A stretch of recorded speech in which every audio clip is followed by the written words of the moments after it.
Edgerton family. His rival, Jack Warner, down the street, owned a house down the street from Warner Brothers. So we had Universal, MGM, and Warner Brothers all within 7 houses. There was a lot of star power and a lot of business deals going down here on the south side of the property.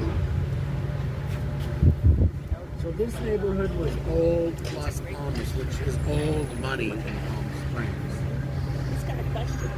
Can anyone rent that estate? Or no, it's privately owned and they're not renting it right now. But for probably the neighborhood grew very quickly. And the modernists, the architects were using a new type of architecture. They were using different roof styles. They were using breeze block, carports, a lot of clear-story windows, which allowed for a view outside that you can keep your curtains closed so nobody knows what's going on behind closed doors.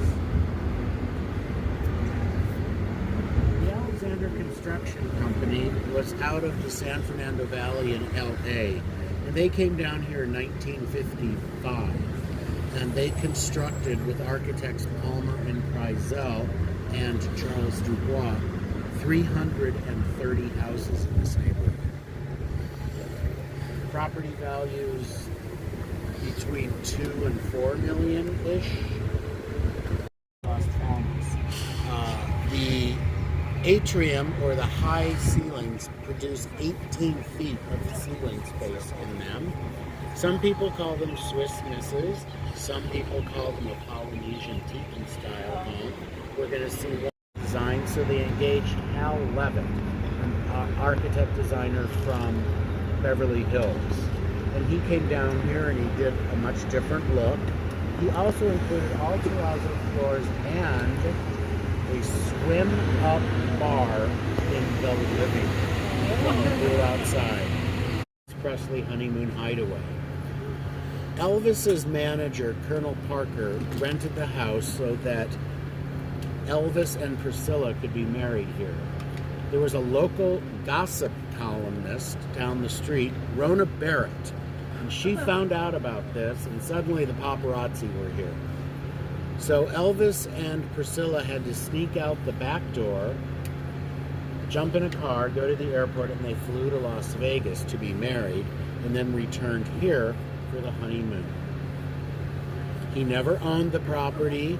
That was pretty much the only time he was ever in the property, but for many years, the owner of it had the entire thing as like an Elvis museum because he wanted to maintain the name the Elvis Honeymoon Hideaway. This house on instead of destroying it, they restored it to its original glory, spending over $10 million and having a closed stone quarry reopened to get the original stone.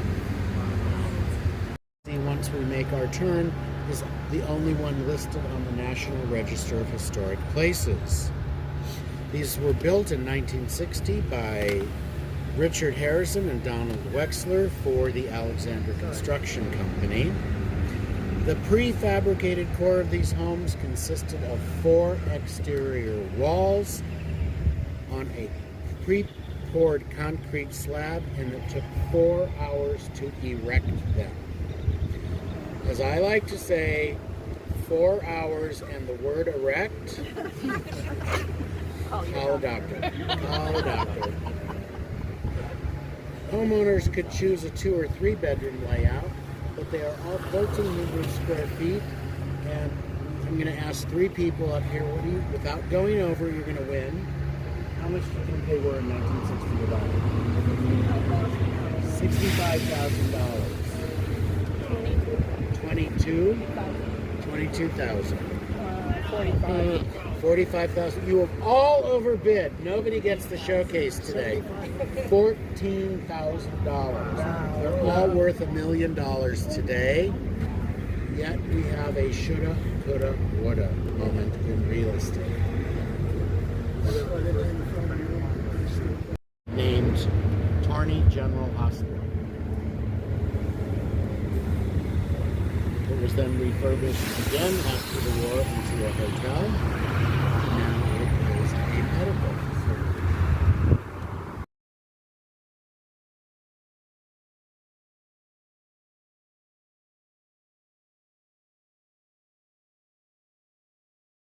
And this was the country's largest holiday light display.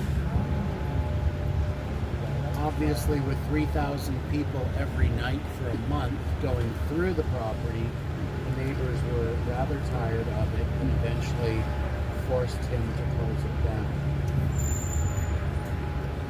He now has a permanent installation out past. Windows, clear-story windows that allow mountain views, an expansive pool, and a pool house. Named Twin Palms because the two palms inside of the courtyard, he used to hoist a flag, a Jack Daniels flag, to announce it's time for cocktails.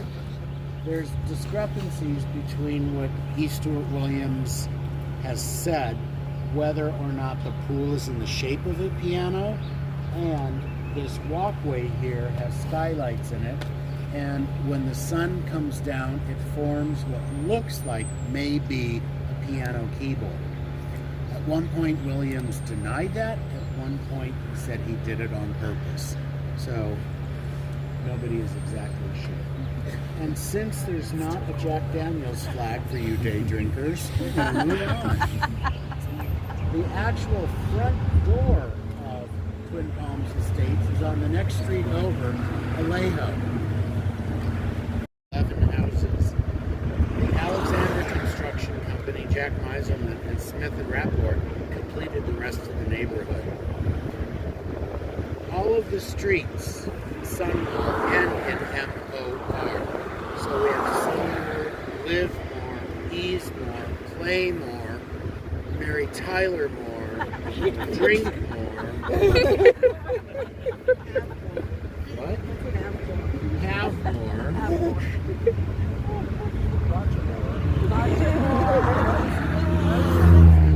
Which one? Roger Moore. Ooh, that's going in my little script. Thank you. I'll give you credit.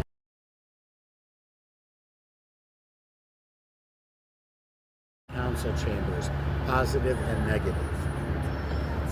It was a unique choice to use those aluminum sage green tubes to create the brise soleil, which obviously allows the sun to not heat up the windows. The people are the city. Donald Wexler built the front facade and the original ticket counter area. The 1990s tent in the back was done by Gensler and Associates, and that is on the National Register of Historic Places. The fountain was designed in 1968 by artist Julio de la Pina from Guadalajara, Mexico, representing a symbol of friendship. As this woman mentioned, it's a great little airport. We now fly non-stop to 30 North American cities and one-stop change of planes to 170 international destinations. I am an aviation geek. I love everything about aviation, airports, and airplanes. Last fall, I fulfilled a lifetime dream of flying around the globe and visiting 5 cities in 3 weeks. I did start and stop my trip here in Palm Springs. Whether you're Catholic or not, I highly recommend visiting this church. Stunning inside. It is very, very beautiful. William Cody's funeral was there in 1978, and in 1998, our former mayor, Sonny Bono, had his funeral here with that very teary-eyed eulogy from his first wife, Cher. Woo! That's the name of Deep Well. 1928, it became a Jewish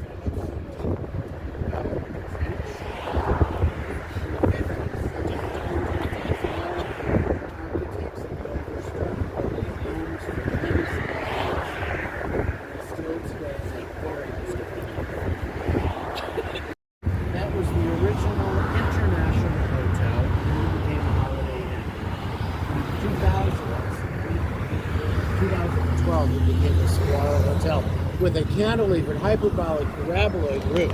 I couldn't get that all out fast enough.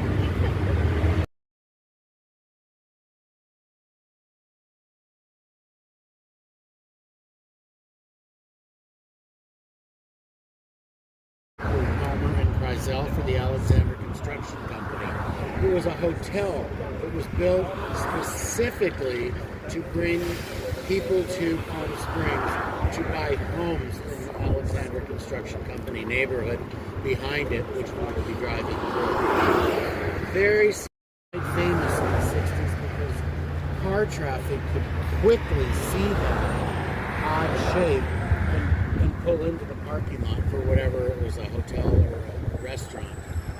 Howard Johnson's picked up on that.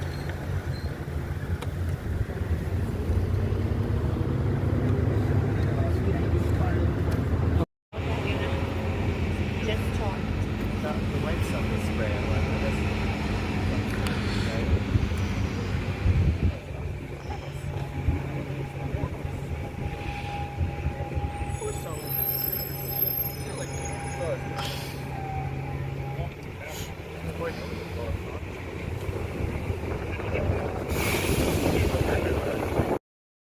This is the Lear residence, built for Bill Lear, who created the Lear jet. Corner up here, it's wonderful statuary garden.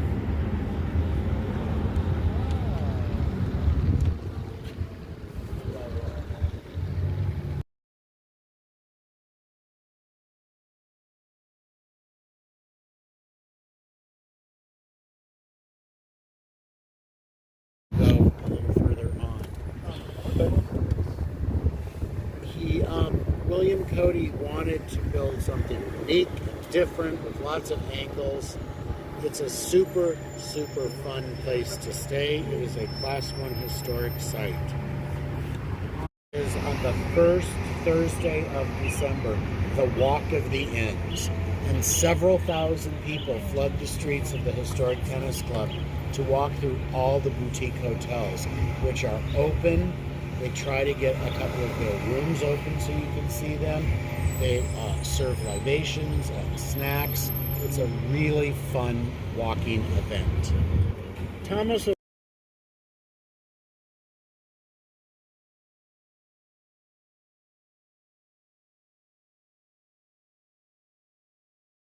colorful commentary that I tried to repeat. Let's give them a big round. And a big round of applause to John and John downstairs who got us through all these neighborhoods. Please take your earplugs and deposit them downstairs. We recycle those to a local charity. They strip the plastic and then take the copper to get some money for their charity. Sorry. That's okay. If you are feeling gratuitous, John the driver would certainly appreciate any tips that you'd like to offer today. He's working very hard. I could never drive a car this size. And again, be careful when you leave. Don't forget to take everything. And I really, really appreciate you. Thank you. Woo-hoo!